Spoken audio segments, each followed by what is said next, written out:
अभी तक हमने देखा कि किसी भी क्लासिकल सिस्टम के लिए, जिसके लिए आपके पार्टिकल्स हैं वो आपके डिस्टिंग्विशेबल होते हैं, उस केस में जो पॉसिबल कॉम्बिनेशंस कितने होते हैं कि जो पार्टिकल्स हैं वो आपके सब लेवल्स में और लेवल्स में आपके डिस्ट्रीब्यूट हो जाएं। अब हम मूव करेंगे आपके क्वांटम सिस्टम की तरफ। ओके, सो देखते हैं क्वांटम सिस्टम।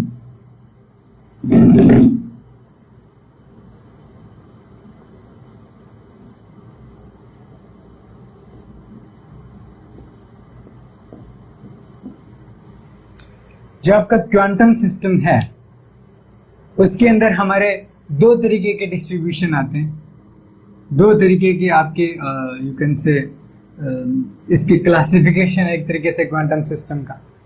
इसके अंदर आता है, पहले आता है एक फर्मी सिस्टम, दूसरा आता है आपका बोसॉन सिस्टम। ओके, ये दो इसके एक तरीके से आप सब डिविजन्स बोल सकते हो, क्लासिफिकेशन बोल सकते हो पार्टिकल्स का, और उन पार्टिकल्स के क्लासिफिकेशन की वजह से इसके जो क्वांटम सिस्टम है इसके दो पार्ट हमारे पास आ जाते हैं, एक आता है फर्मी सिस्टम, एक आता है बोसॉन सिस्टम। सो सबसे पहले हमें समझना पड़ेगा कि जो फर्मी सिस्टम है वो किन पार्टिकल्स के लिए होता है। ओके, और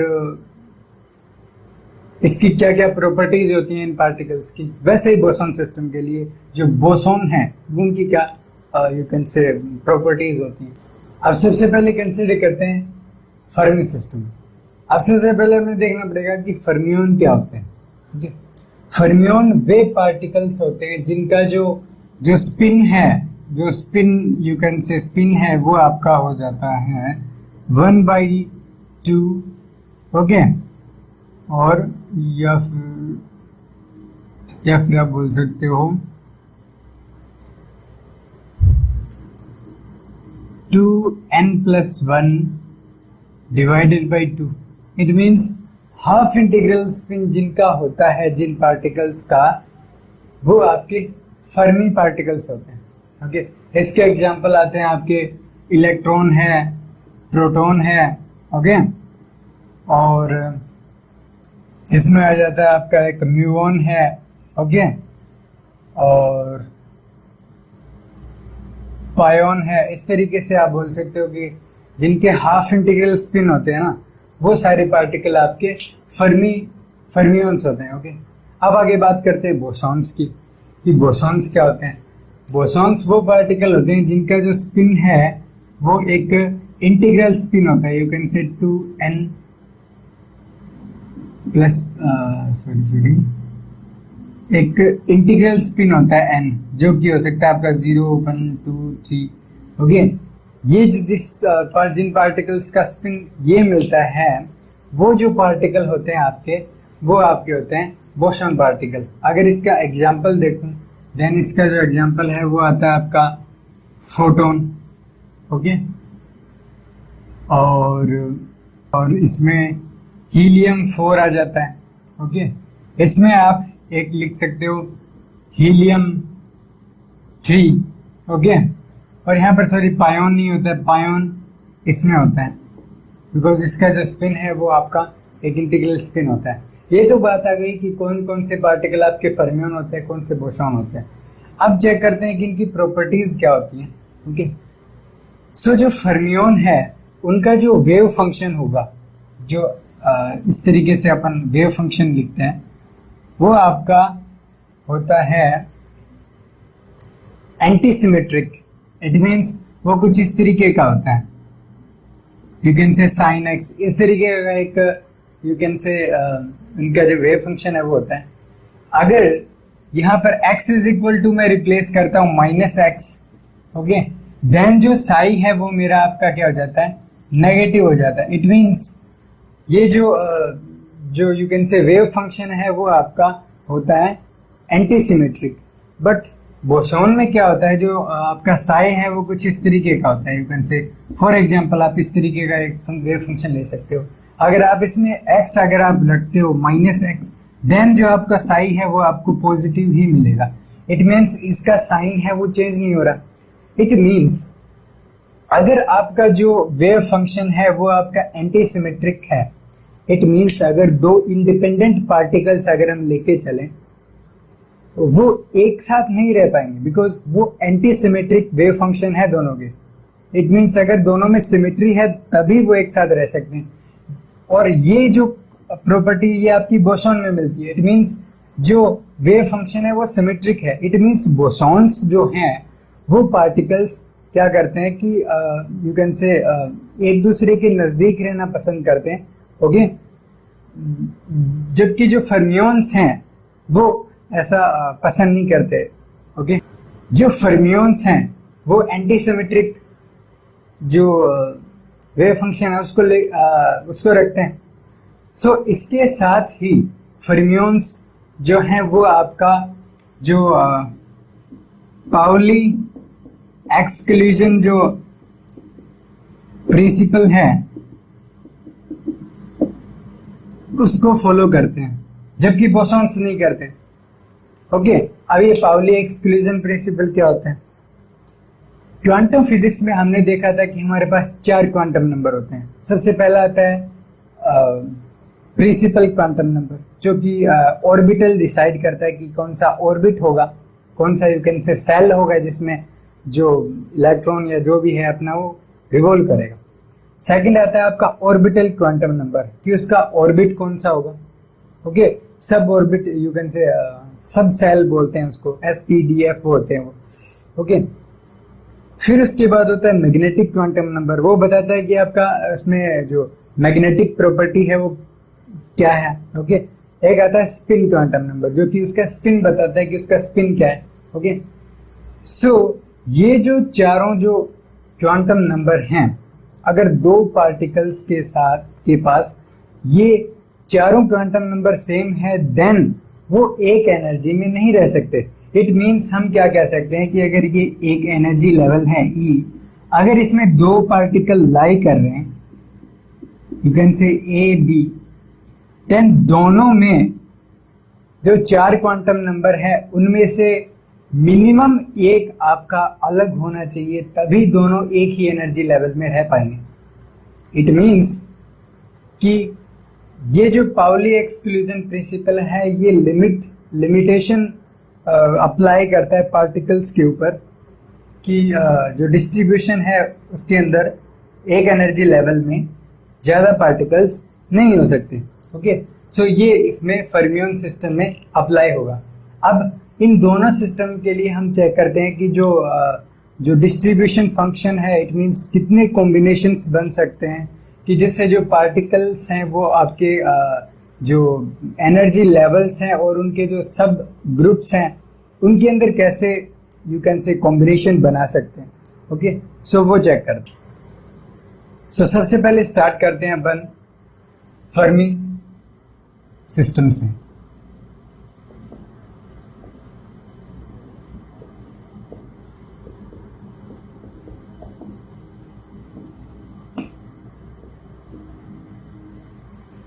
अब हमें पता है कि फर्मियोन्स पाउली एक्सक्लूजन प्रिंसिपल को फॉलो करते हैं, ओके। और जो फर्मियोन्स होते हैं ये एक क्वांटम सिस्टम है जिसके अंदर पार्टिकल्स हैं वो इनडिस्टिंग्विशेबल्स हैं, ओके। सो अब हम क्या करते हैं, अज्यूम करते हैं कि हमारे पास वैसे ही एनर्जी लेवल्स हैं जैसे क्लासिकल में थे। इसका एनर्जी E1 है, E2 है, E3 है। इसमें अज्यूम करते हैं N1 N2 N3 पार्टिकल्स हैं, ओके। इस वाले में G1, इसमें G2, इसमें G3 आपके सब ग्रुप्स हैं। सेम वही चीज है, बट यहां पर एक चीज ध्यान देने वाली है कि सबसे पहले हमने क्या किया था, जो टोटल नंबर ऑफ पार्टिकल्स हैं यू कैन से N, उन पार्टिकल्स को डिवाइड किया था लेवल्स में। बट अगर मैं ध्यान से देखूं देन यहां पर जो मेरे पार्टिकल हैं वो इनडिस्टिंग्विशेबल्स हैं, ओके। सो उनके लिए जो यू कैन से जो कॉम्बिनेशन है वो सिर्फ एक ही कॉम्बिनेशन बन सकता है। आप ये नहीं कह सकते कि उनको इंटरचेंज करके या कैसे भी करके आप नया कॉम्बिनेशन बना सकते हो, नहीं। अगर इसमें N1 है जिसका इसका भी एक ही कॉम्बिनेशन बनेगा, N2 का भी एक ही कॉम्बिनेशन बनेगा, वैसे ही सबके कॉम्बिनेशन एक ही बनेंगे। तो इट मीन्स जो n पार्टिकल्स हैं उनको एनर्जी लेवल में डिवाइड करने का कोई मतलब नहीं बनता, बिकॉज 1 आ रहा है हर केस के लिए। ओके, सो 1 का किसी टर्म के साथ मल्टीप्लाई करेंगे तो सेम टर्म आएगी। ओके, सो अब हमें कंसीडर करना चाहिए कि ये जो n पार्टिकल्स आए ये इस G सब ग्रुप में कैसे डिवाइड होंगे। ओके, सो इसको थोड़ा सिंप्लीफाई कर देते हैं कि अज्यूम करते हैं कि हमारे पास ये सब लेवल्स हैं, ये एक एनर्जी लेवल्स है जिसका एनर्जी E है। ओके, इसमें n I पार्टिकल्स हैं और यहां पर G1, G2, G3 और ऐसे करके ये Gn है। एक यहां पर ध्यान देने वाली बात है कि जो आपका जो पाउली एक्सक्लूजन प्रिंसिपल है वो कहता है कि आपके एक सब लेवल में आपका सिर्फ एक ही पार्टिकल आ सकता है। इट मीन्स अगर मैंने यहां पर फिल कर दिया, यहां फिल कर दिया, यहां फिल कर दिया, इट मीन्स अगर मैं ध्यान से चेक करूं देन अगर मैं टोटल जो पार्टिकल्स है Ni वो अगर Gn ग्रुप्स में अगर डिवाइड करता हूं देन मैं कह सकता हूं कि जो मेरा Gn है वो हर कंडीशन में आपका Ni से हमेशा ज्यादा होना चाहिए, तभी ये इसके अंदर डिस्ट्रीब्यूट हो पाएंगे। ओके, सो अज्यूम करते हैं कि ये कंडीशन सेटिस्फाई हो रही है। अब हमारे पास क्या जाता है कि हमें Ni जो पार्टिकल्स हैं वो Gi ग्रुप्स में डिवाइड करने हैं। ओके, सो एक चीज ध्यान से देखो, क्या इसमें कॉम्बिनेशन बन सकता है?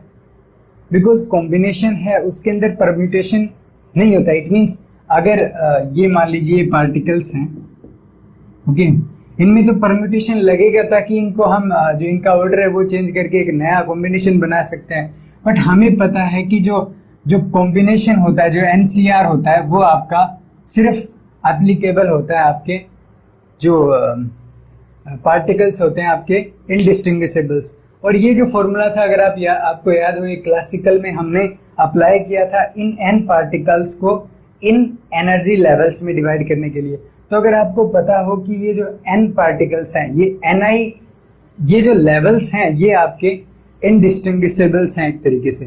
ओके, बट हमने जो सब लेवल्स थे उनके अंदर ऐसा नहीं किया, उसके अंदर हमने परम्यूटेशन भी लगाया था, वहां पर अपना Gi⁻Ni लेके आए थे और यहाँ पर परम्यूटेशन था।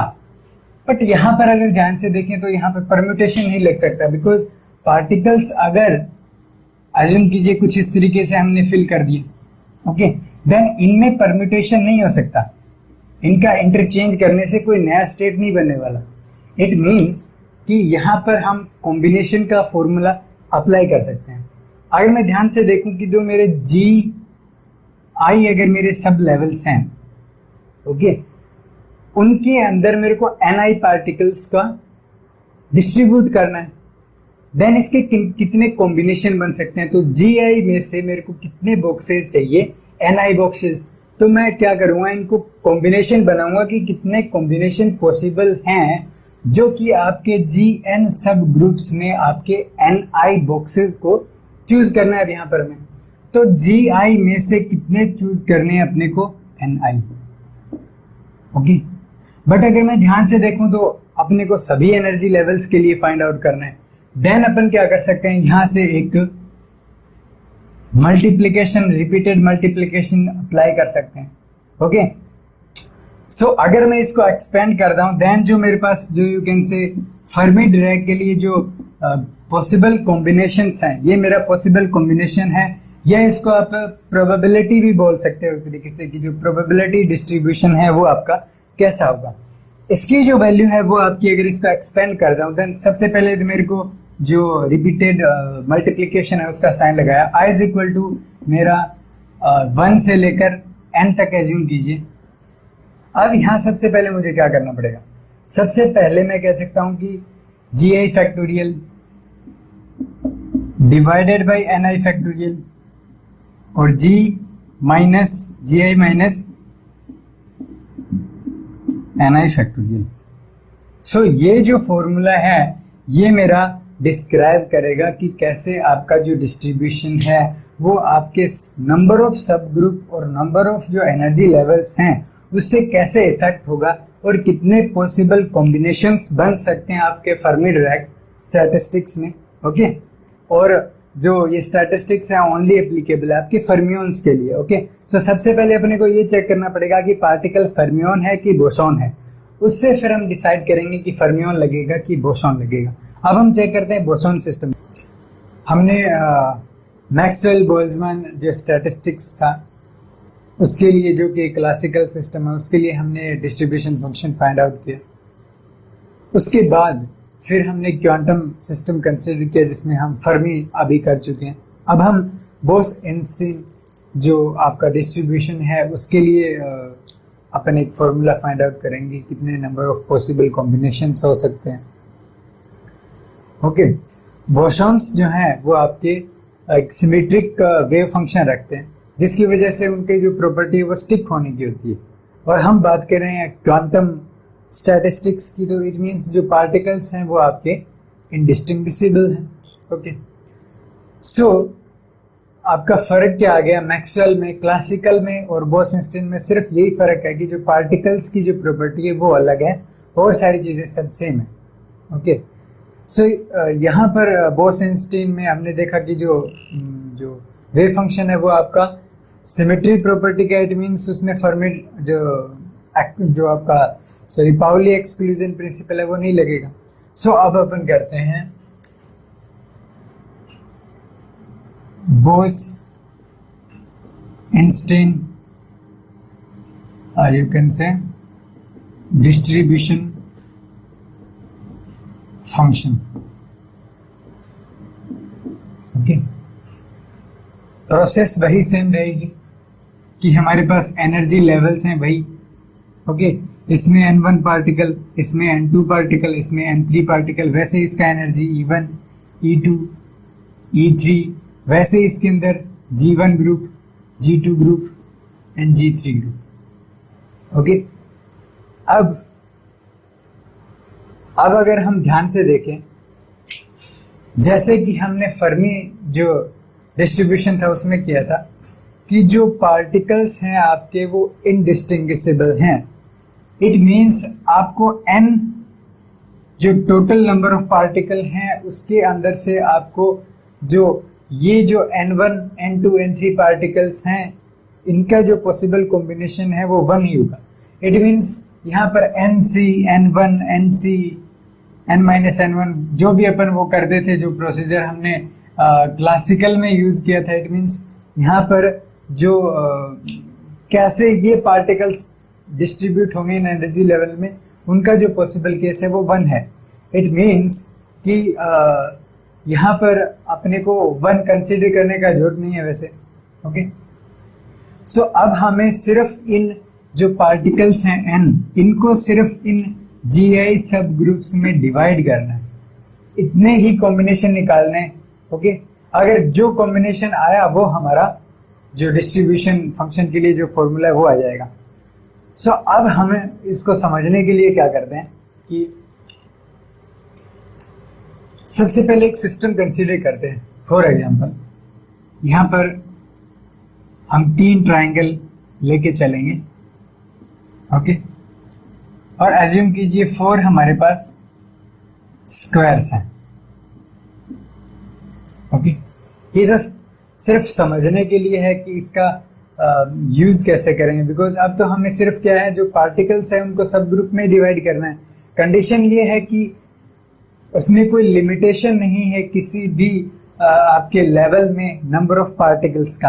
ओके, सो अब यहां पर हम कंसीडर करते हैं कि ये जो है ये हमारे पार्टिकल्स हैं। एज्यूम कीजिए ये हमारे जो स्क्वायर्स हैं ये आपके सब सेल्स हैं। ओके, इनको मैं C से डिनोट कर देता हूं, इनको P से डिनोट कर देता हूं। ओके, अगर मैं एक तरीके से अज्यूम करूं कि अगर मान लीजिए ये मैंने कॉम्बिनेशन बनाया है, इसका मतलब ये है कि जो तीनों पार्टिकल हैं वो मेरे फर्स्ट सब सेल के अंदर हैं। ओके, सेकंड, थर्ड, फोर्थ वो आपके खाली हैं। अगर मैं कुछ इस तरीके से लिख देता हूं, अज्यूम कीजिए, और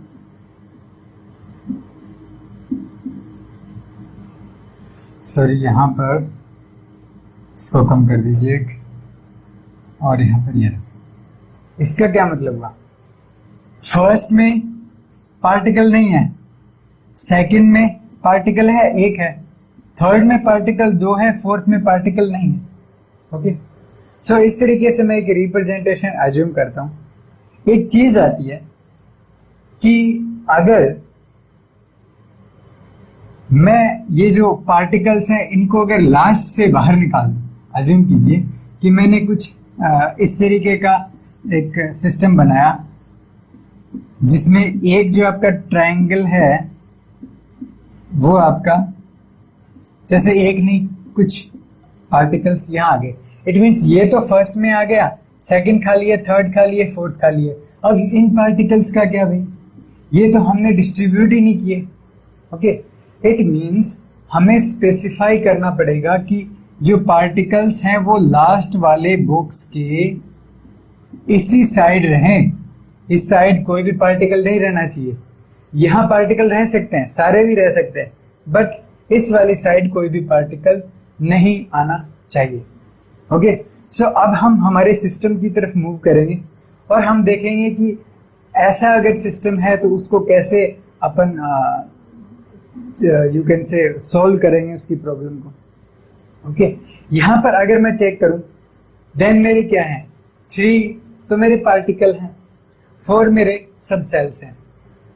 ओके, बट यहां मैं क्या करूंगा, मैं लास्ट वाले का जो पोजीशन है ना वो मैं क्या कर दूंगा, फिक्स कर देता हूं। ओके,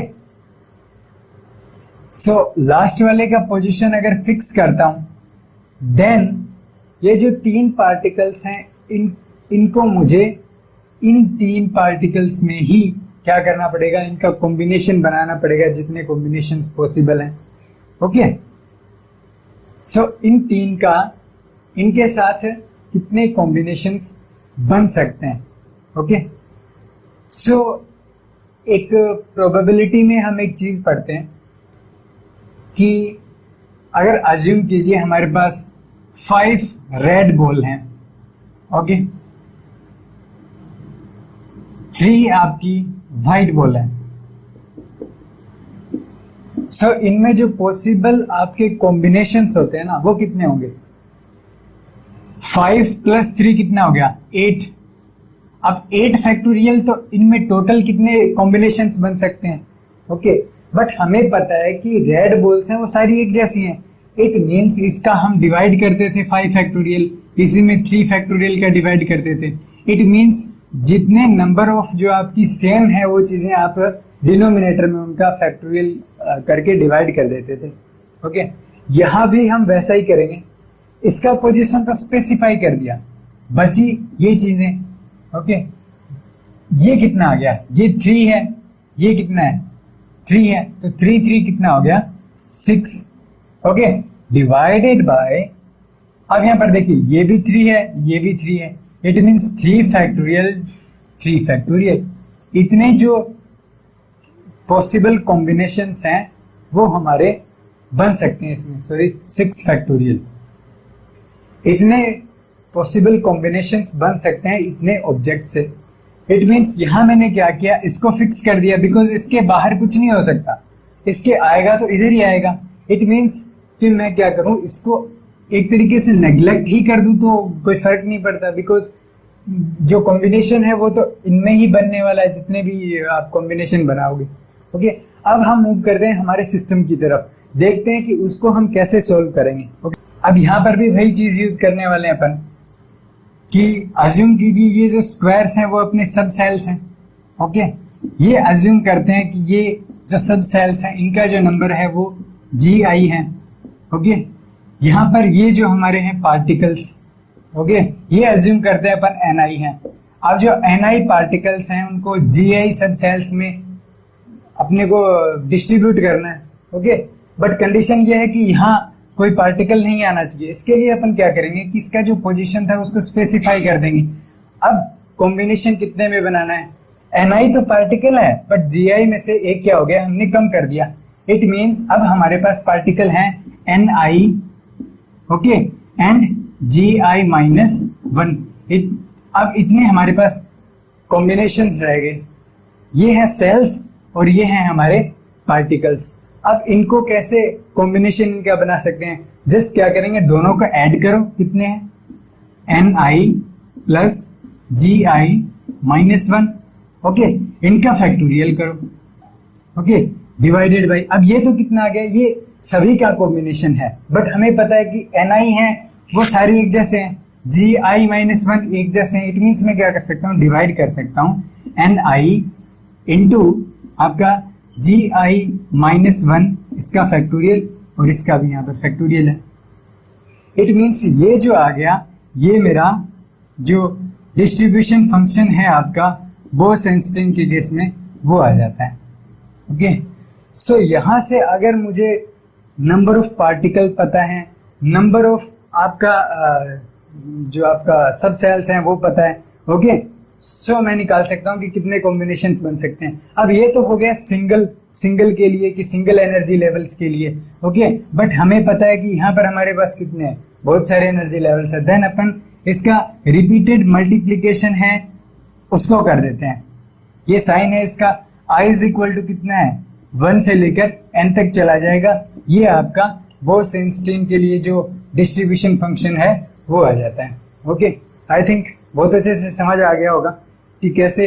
अब ये जो चीज है ना, ये एक जस्ट एग्जाम्पल था समझने के लिए, और वैसे रियल में ये चीज बिल्कुल सही है कि हमें ऐसे ही करना होता है रियली, कि कोई भी जो पार्टिकल है वो बचना नहीं चाहिए। इट मीन्स कोई भी पार्टिकल यहाँ नहीं रहना चाहिए, बचना नहीं चाहिए, कोई होना डिस्ट्रीब्यूट इनमें से चाहिए, और एक एनर्जी लेवल पे कोई रेस्ट्रिक्शन नहीं है, उस पर कितने भी पार्टिकल्स आ सकते हैं एक सब सेल में।